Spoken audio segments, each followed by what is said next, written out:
যেই উদ্ভূত পরিস্থিতি তৈরি করেছে ডক্টর মোহাম্মদ ইউনূসের সরকার, এর পাশাপাশি বাংলাদেশের জনগণের একটা বড় অংশ ভারতের সাথে যে দ্বন্দ্বে লিপ্ত হয়েছে, সেখানে অনেক কিছু ডাইমেনশন আকারে ভারতের জন্য ধরেন একটা উদ্বেগের কারণ হয়ে দাঁড়িয়েছে।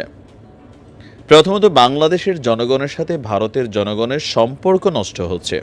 এর পাশাপাশি ভারতের বিকল্প হিসাবে বাংলাদেশ অনেক দিকে মুভমেন্ট করছে।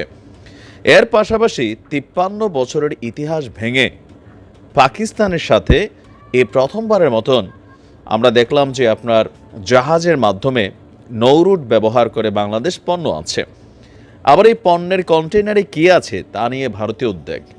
এর মাঝখানে মরার উপর খরার ঘা, পাকিস্তান এবং বাংলাদেশের মধ্যে ফ্লাইট চালুরও কিন্তু ঘোষণা আসছে। আবার সার্ককে উজ্জীবিত করার জন্য পাকিস্তানের সাথে বাংলাদেশের কিছু ইস্যুগত ঝামেলা আছে, সেগুলোকেও সমাধানের দিকে হাঁটছে ডক্টর ইউনূস সরকার। আর এই যখন পরিস্থিতি, স্বাভাবিকভাবে প্রতিবেশী রাষ্ট্র হিসাবে বলুন, নিজেদের নিরাপত্তার খাতিরে বলুন, সেভেন সিস্টার্সকে শান্ত রাখার কথা বলুন, সব কিছু মিলিয়ে বাংলাদেশ ইস্যুতে এবার একটু নড়েচড়ে বসেছে ভারতের সরকার। গতকালকে আপনার বিক্রম মিস্ত্রি মানে ভারতের পররাষ্ট্র সচিব যিনি বাংলাদেশে এসেছিলেন, ভারত ফিরে গিয়ে তিনি একের পর এক বক্তব্য দিচ্ছেন, যেগুলাতে এই মুহূর্তে আওয়ামী লীগের জন্য অনেকটা নেগেটিভ অবস্থান কিন্তু ভারত তৈরি করছে। এটা আওয়ামী লীগের জন্য আসলে নেগেটিভ হচ্ছে।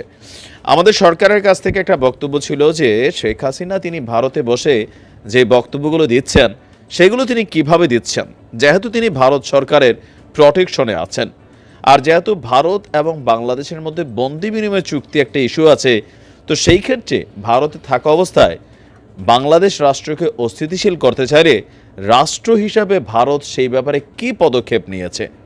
তখন ভারতের একটা খোলামেলা বক্তব্য ছিল যে শেখ হাসিনার এমন বক্তব্যকে ভারত সমর্থন করে না, তো তাহলে তিনি বক্তব্য দিচ্ছেন কিভাবে।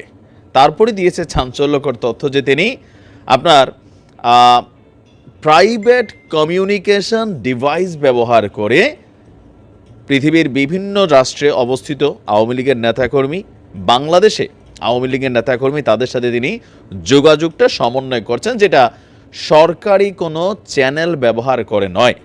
যেমন আমরা জানি বা যে কোনো রাষ্ট্রের গুরুত্বপূর্ণ ব্যক্তিরা যখন সেই রাষ্ট্রে থাকেন, লাইক অ্যাম্বাসি অথবা রাজকীয় মেহমান বা অতিথি হিসাবে থাকেন, তখন তাদের জন্য সেই দেশের সরকার কর্তৃক বিশেষ কিছু নাম্বার ব্যবহারের অনুমতি থাকে।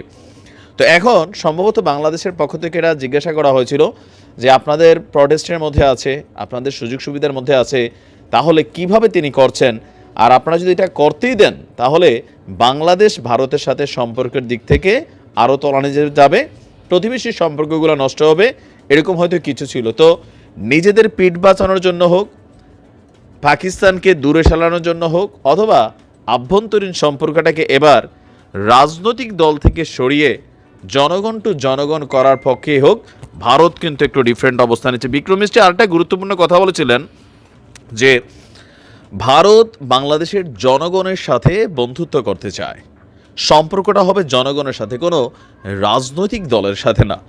এখন বিক্রম মিস্ত্রির এই যে বাংলাদেশে আসা, এমনকি আসার পরে তিনি ভারতে গিয়ে ভারতের মিডিয়ার মধ্যে একের পর এক বক্তব্য দিচ্ছেন, এতে ভারতের সাথে যেন বাংলাদেশের দ্বিপাক্ষিক সম্পর্কগুলোর অবনতি না ঘটে, সেটার জন্যই সম্ভবত তারা খুব হার্ড লাইনে যাচ্ছেন। আর এমনটাই যদি হয় তাহলে কিন্তু আওয়ামী লীগের যে সকল নেতাকর্মীরা ভারতে পলায়নরত আছেন অথবা ভারতে আশ্রয় নিয়েছেন, তাদের জন্য কিন্তু কিছুটা ঝামেলার কারণ হবে। শেখ হাসিনাকে ভারত ফেরত দিক আর না দিক, কিন্তু বাংলাদেশ থেকে পলাতক অনেক এমপি, মন্ত্রী বা বিভিন্ন সারির নেতা যারা আছেন বা সরকারি বেসরকারি বিভিন্ন কর্মকর্তারা আছেন, তাদেরকে কিন্তু ভারত সরকার গ্রেপ্তার করে বাংলাদেশে পাঠিয়ে দেবে। এখন হঠাৎ করে কেন শেখ হাসিনার এই গোপন তথ্যগুলো তারা ফাঁস করছেন, যে একদম বলে দিচ্ছেন যে তিনি ভিপিএন ইউজ করতেছেন, মানে প্রাইভেট কমিউনিকেশন ডিভাইস ইউজ করতেছেন, যেটার ব্যাপারে ভারত রাষ্ট্র কোনোভাবেই দায়ী না, তারা এই ধরনের অনুমতি দেও না এবং ওনারা এই ধরনের বক্তব্যকে সমর্থনও করে না। মানে এই বক্তব্যগুলো কোথাও না কোথাও এতদিন যাবৎ যে একটা ইস্যু ছিল যে ভারত আওয়ামী লীগকে বা শেখ পরিবারকে সমর্থন করে, সেখান থেকে কিছুটা সরে আসারই বিষয় দেখলাম। তবে হতে পারে ইন্টারনাল ইস্যু হয়তো অন্য কিছু, ভেতরে ভেতরে আরও থাকতে পারে আওয়ামী লীগকে প্রটেস্ট করছে বা শেখ হাসিনাকে পুনর্বাসনের জন্য তারা পরিকল্পনা করছেন। এখন সেটা আভ্যন্তরীণ ইস্যু বা আভ্যন্তরীণ ব্যাপার, মুখে যা বলছে আমরা সেটার দিকে গেলে এই মুহূর্তে আওয়ামী লীগের জন্য একটা নেগেটিভ সময় তৈরি হচ্ছে। দেখা যাক কি হয়। ভালো থাকুন।